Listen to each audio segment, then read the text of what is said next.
안녕하십니까. 역사 끝낸데 저희기로입니다. 오늘은 신년 들어서 처음으로 영상을 찍었는데요. 둔촌 주공아파트 굉장히 요즘 핫하고 유명하죠. 지금 재건축을 하는데 올림픽파크 포레온이라고 그래가지고 지금 한창 건축을 하고 있고, 그리고 지금 이제 분양이 끝나서 지금 계약 기간입니다. 그러니까 당첨되신 분들은 17일까지 계약을 해야 되거든요.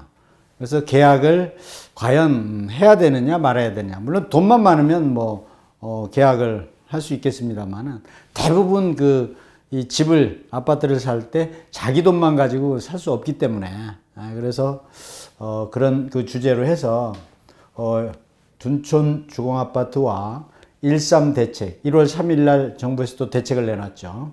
규제 완화, 그리고 이제 집테크, 어떻게 집을 가지고 재산을 좀 확보할 거냐. 그래서 집 한 채로 재테크하기, 이런 제목으로 2023년을 시작할까 합니다. 둔촌 주공아파트는 뭐 대부분 다 아시죠. 둔촌동역 5호선 둔촌동역하고 9호선, 핫한 9호선 둔촌 오륜역 가운데에 있죠. 그래서 이 둔촌 아파트는 12,000가구 이상이 건축이 되기 때문에 대한민국의 가장 큰 단지로 아주 유명하게 됐죠. 그래서 국토부에서 분양을 하는 데 있어서 또 많이 관심이 큰 것 같아요. 1월 3일 날 원희룡 교통부 장관께서 또 대통령한테 보고를 하는데, 주택시장 연착륙과 서민 취약계층 주거안정 역점을 추진하겠다. 그래서 핵심적인 게 뭐냐면은 규제지역을 민간택지 분양가 상한제를 해제하겠다. 분양가 상한제를 이제 없애겠다는 거죠. 그리고 전매 제한도 풀어버리겠다. 전매 제한이 지금 10년인데 3년으로, 또 규제지역이 아닌 곳은 1년으로, 또 분양가 상한제, 또 실거주 제도도 또 폐지하겠다. 이러한 것들이 지금 주택시장이 굉장히 침체되고 거래가 되지 않으니까 이런 완화책을 세웠는데, 지금 그동안에 문재인 정부에서 많은 규제를 했는데 아마 이번에 과감하게 많이 푸른 것 같아요. 어떤 사람들은 뭐 둔촌 주공아파트 계약 기간 때문에 푸른 거 아니냐, 뭐 이런 이야기가 나올 정도로 많이 풀었습니다. 그래서 아까도 말씀드렸습니다만은 대한민국 최대 아파트 단지죠. 지금 이름이 예전에 둔촌 주공아파트에서 재건축하면서 올림픽 파크 포레온이라고 그래가지고 하고 있는데 12,032세대. 이야, 12,000세대 어마어마하지 않습니까? 대부분 아파트가 이 대규모라고 하는 게 보통 1,000가구 이상, 2,000가구, 3,000가구만 해도 대단지라고 우리가 이야기를 하는데요. 지금 12,000세대입니다. 어마어마하죠.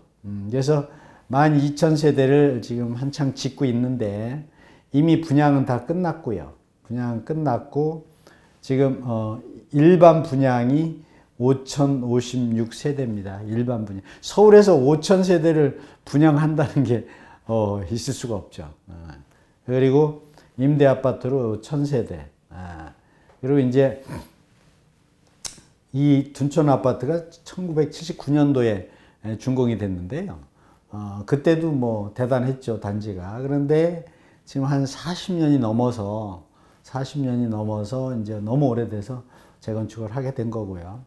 그 입지를 보니까 아까도 말씀드렸는데 5호선이 바로 아파트 단지에 있고요. 그리고 9호선 둔촌 오륜역이 또 옆에 있고, 그 다음에 이제 중앙보훈병원역이 또 바로 인접하고 있죠. 그리고 지금 중요한 거는 요즘은 이제 숲세권 뭐 이래가지고 올림픽 공원이 43만 평이나 되는데 그게 바로 옆에 있죠. 올림픽 공원. 또 종합병원도 아산병원, 외에 뭐 경희대 병원도 있고 해서 3개가 종합병원에 있고, 그래서 모든 그 갖춰야 될 거를 다 갖춘 단지가 아니냐. 그 잠실 롯데월드도 바로 인접하고 있죠. 네, 그래서 둔촌 주공 아파트가 대한민국에서 가장 큰 아파트면서 앞으로 상당한 어떤 아파트 하면은 올림픽 파크 포레인이 나올 정도로 뭐 이렇게 유명한 아파트가 될 것 같습니다. 그러면 정부에서 1월 3일 날 해가 바뀌자마자 부동산 규제 완화를 했는데, 대통령한테 1월 3일 날 보고했다고 그래서 1.3 대책이다 이렇게 이야기를 합니다. 근데 규제 지역 모두 해제하겠다. 규제 지역을. 규제 지역이라는 게 투기 과열지구, 또 조정 대상 지역, 또 투기 지역, 이렇게 이제 그 부동산 정책, 주택 정책을 할 때 규제를 하는데, 이걸 다 푸는 거죠. 이거 아주 과감하고 획기적인 거죠. 그러니까 규제를 다 풀었는데 서울의 핵심인 강남 3구, 강남구, 서초구, 송파구, 그리고 대통령실이 이전했는 용산구만 빼고 다 푸는 겁니다. 그럼 실질적으로 뭐 다 풀었다고 봐야 되죠. 요 3군데, 용산까지 4군데는 뭐 워낙 핵심 지역이기 때문에. 그래서 전매 제한 기간도 요 규제 지역 4군데를 빼고는 1년만 있으면은 전매를 할 수가 있습니다. 예전에 10년에서 보통 3년으로 완화했는데, 요 4개 지역, 4개 구를 빼고는 다 1년이면 팔 수가 있어요. 분양받아서 1년이면 팔 수가 있는 거죠. 그래서 보통 아파트를 청약해서 분양받으면 팔아가지고 프리미엄을 수익을 본다든지 했는데, 이제 10년까지 이걸 팔 수 없게 하니까 그동안에는 어려웠는데, 이걸 확 풀어버리니까요. 바로 1년이라고 해봐야 뭐 바로 금방이죠. 둔촌 주공아파트 같은 경우는 1년이면 올해 연말이면 팔 수 있는 겁니다. 그래서 기존의 10년에서 이렇게 짧아졌다. 그 다음에 아파트를 분양받으면 2년 동안 실거주를 해야 되는데, 이걸 또 폐지해 버렸어요. 이게 실거주를 해야 된다고 그래서 전세 줬다가 다시 들어와서 살고 하는 경우가 많았죠. 근데 이걸 해제해 버리니까요, 아파트의 그 입주를 바로 본인들이 해야만이 청약도 하고 할 수 있었는데, 그걸 해제해 버리니까 내가 들어와서 살지 않더라도 바로 세를 줄 수가 있죠. 전세를. 그래서 분양 잔금을 전세로 주고 대체할 수가 있게 됐다. 그 다음에 중도금 대출이나 분양가 상한 기준을 12억을 폐지를 했다. 그러니까 대출도 많이 받을 수 있다는 거죠. 대출 받고 집을 하나 살려면 예전에는 그렇게 다 했죠. 전세 끼고 대출 끼고 여기저기서 돈 모아가지고 다 샀는데, 그동안에는 이런 규제가 많아서 그렇게 하기가 어려웠는데, 이번에 이걸 다 풀어버린 겁니다. 엄청난 거죠. 예. 그래서 갑자기 작년에 주택가격이 폭락하다 보니까 거래가 안 되죠.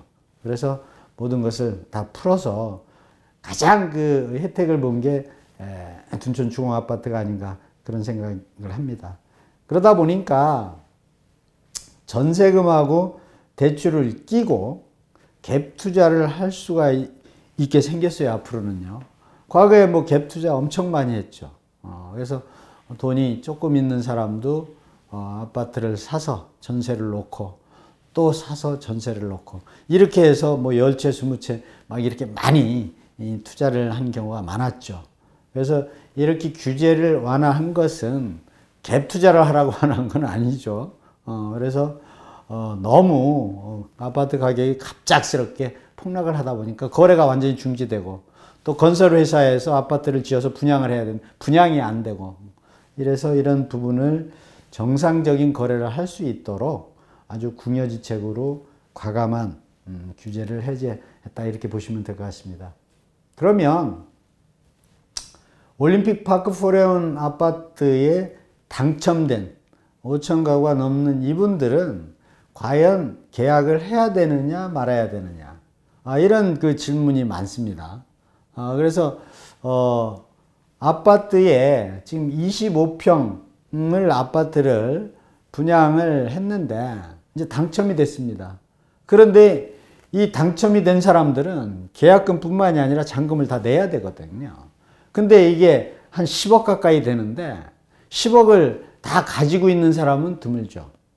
청약할 때부터 뭐 계약금 정도는 있고 이제 중도금이라든지 이런 거를 대출을 받는다든지 해서 하려 했는데, 지금 너무나 갑작스러운 시간에 아파트 가격이 폭락하다 보니까 다 포기하려고 그랬죠.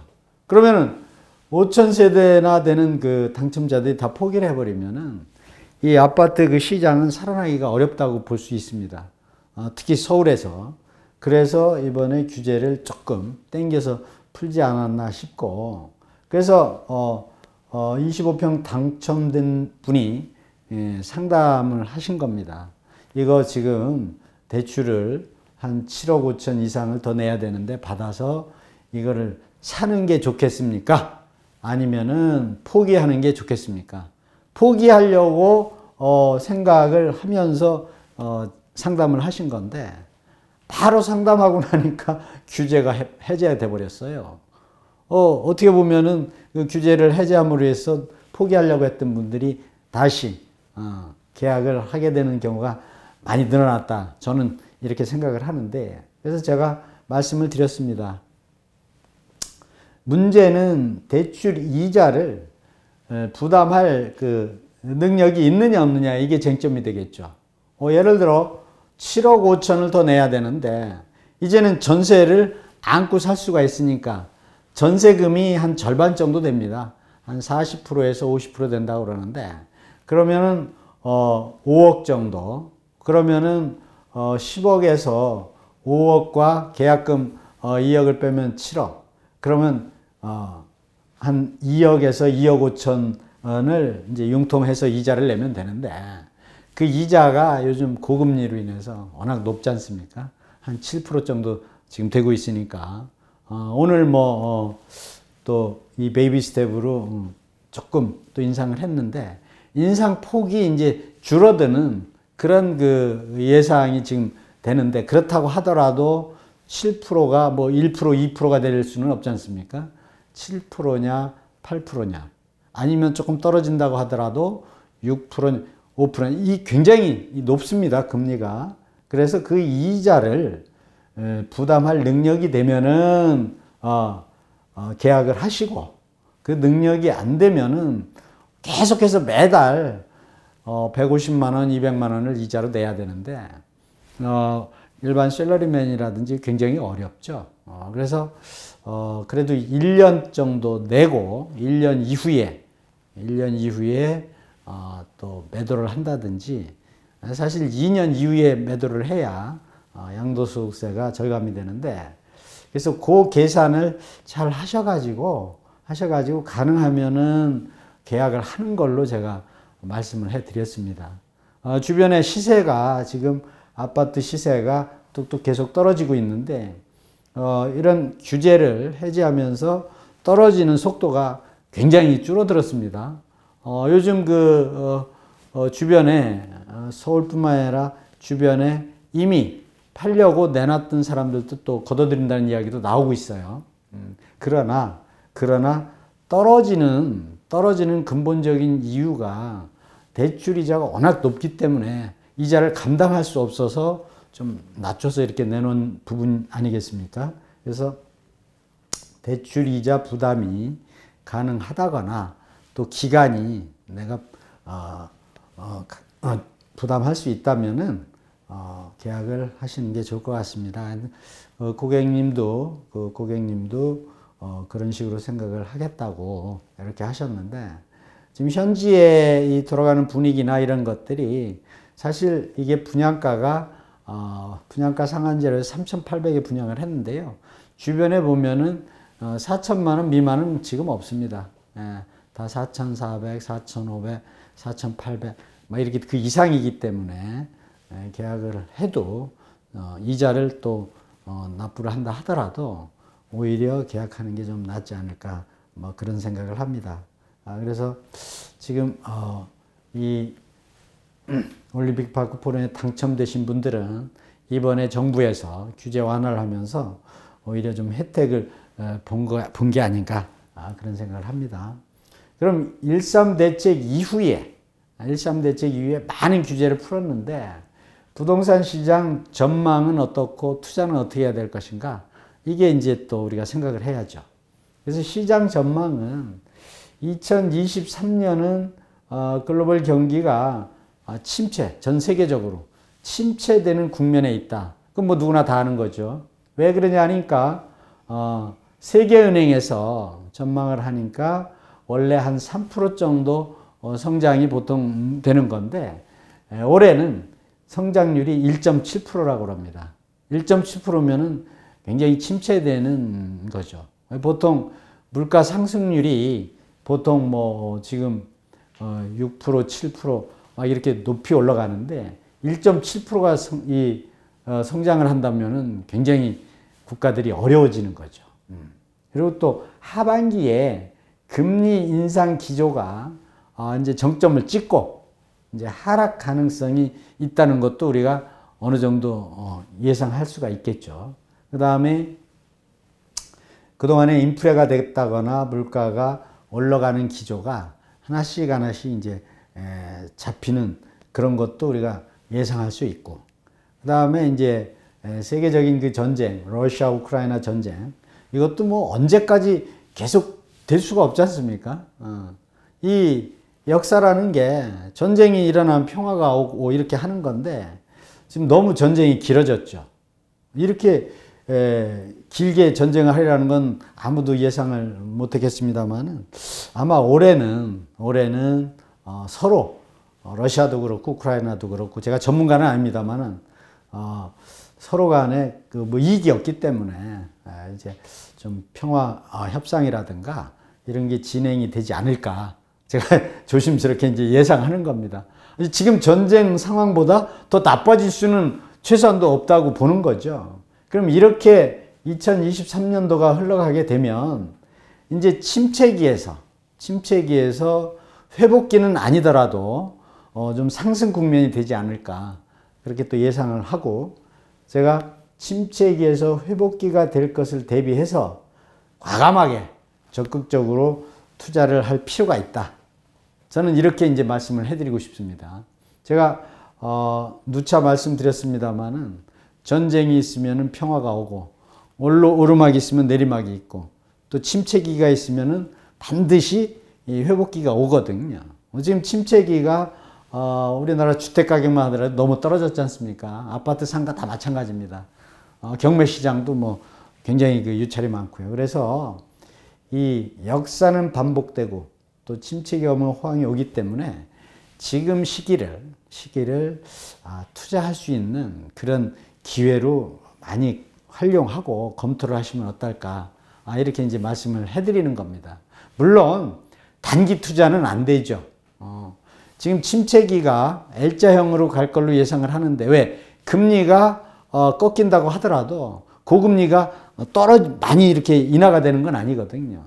그 인하가 된다 하더라도 순차적으로 또 돼야 되고, 그래서 지금 2023년도 하반기 이후부터는 우리가 적극적으로 부동산 투자, 아파트가 됐든 상가가 됐든 토지가 됐든 아주 적극적으로 여러분들이 이 기회를 삼아야 되지 않을까 이런 생각을 하는 겁니다.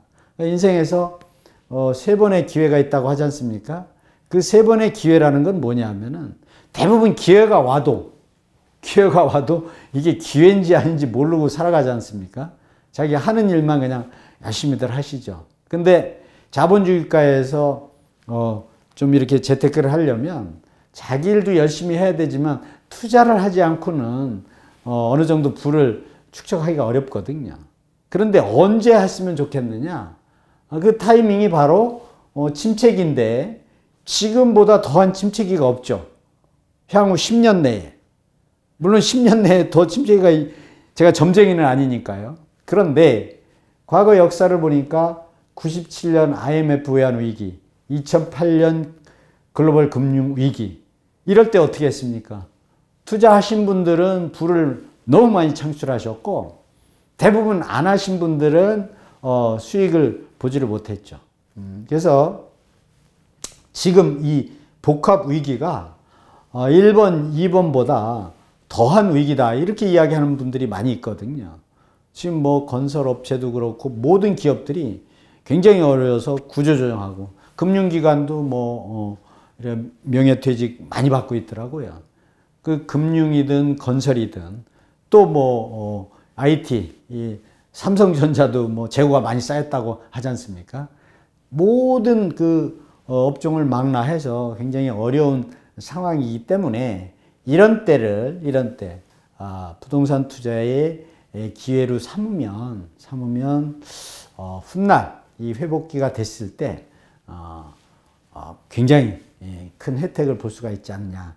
그래서 많은 침체기를 투자의 기회로 삼으시기를 바라는 거고요. 그래서 지금 너무나 많은 그 악재들이 침체를 지금 선도하고 있는데, 이런 것들이 금리 인상도 좀 주춤해지고 물가 상승도 좀 떨어지고 전쟁도 뭐 협상을 하고, 또 코로나도 지금 뭐 많이 완화가 됐는데 뭐 주택, 주식가 완전히 폭락돼 있고 더 이상 내려가기가 쉽지가 않을 것 같아요. 물론 내려간다 하더라도 조금 이제 내려갈 수 있는데 완전히 밑바닥에서 투자는 할 수가 없죠. 그래서 이 세 번의 기회가 지금이다.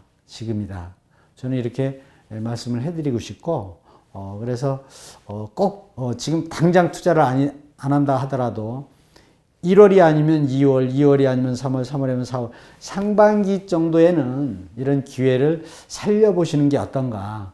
제가 오늘 그런 말씀을 해드리고 싶어서 영상을 했습니다. 그러면 돈이 많으신 분들은 투자를 할 수가 있어요, 현금이. 근데 현금이 조금밖에 없다. 5천이나 1억, 2억 있다. 근데 이런 분들은 그럼 어떻게 해야 됩니까? 이런 분들이 사실 굉장히 중요하죠. 그래서 소액으로 가지고 계신 분들이 있는데, 이런 분들이 집 사기 어렵죠. 그런데 과거에도 그랬고, 재테크를 하신 분들은 소액으로 다 했습니다. 어떻게 하냐니까, 집값이 많이 내렸을 때 이제 이런 재테크가 가능한데, 지금 같은 때죠. 역세권 대단지, 브랜드 단지를 이렇게 선택을 해서 집을 한 채 사 놓는 겁니다. 자기가 돈이 없으면은 면적을, 아파트 평형을 줄여가지고 하면 되고요. 많으면은 좀 면적을 늘리면 되고요. 이렇게 해서 집을 사서 전세를 놓고 또 대출을 일부 받아서 하게 되면은 웬만한 집은 살 수가 있어요. 지금 많이 떨어졌지 않습니까? 그래서 요즘 같은 이런 기회를 집테크 한 채 정도는 살 수가 있다. 한 채 정도. 노력을 하면 다 사서 내가 들어가서 사는 게 아니고, 사서 전세를 놓기 때문에 또 자기가 가지고 있는 돈을 일부 투자를 하기 때문에 가능한 거죠. 그러면 지금 내가 집을 사는데 더 떨어지면 어떡할 거냐? 물론 떨어질 수도 있습니다만은 워낙 많이 지금 떨어진 상황이기 때문에, 또 정부에서는 규제를 너무 많이 풀었죠. 앞으로 풀었는데도 거래가 안 되면 어떻게 한다고 그랬습니까? 더 부양 정책을 쓴다고 그랬거든요. 그렇게 되면은 더 많은 폭이 떨어지기도 쉽지가 않습니다. 그래서 인생의 세 번의 기회 중에 2023년도를 잘 활용하시라고 말씀드리는 거고, 그러면 집을 사서 어떻게 할 거냐? 집을 사 놓고 2년 정도는 있어야 되죠, 최소한도. 왜? 양도소득세 면제 기간이 2년이니까 그렇습니다. 그래서 최소한도 2년에 한 번씩은 이 집테크를 하시는 게 좋다. 저는 이렇게 강력하게 이제 추천을 해드립니다.